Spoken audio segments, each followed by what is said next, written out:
Hi, in this video we will be showing you how to set up your ConnectPRO UR-12 Plus.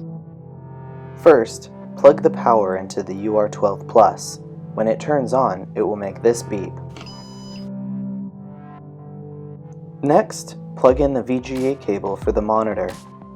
Then, plug the keyboard and mouse into the DDM console ports.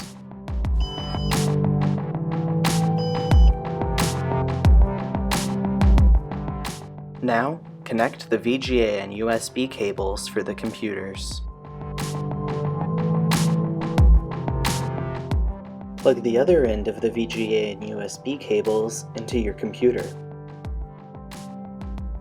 You will now be ready to turn everything on and begin switching between your computers. The UR-12 Plus also supports hotkey switching, so your hand never has to leave the keyboard.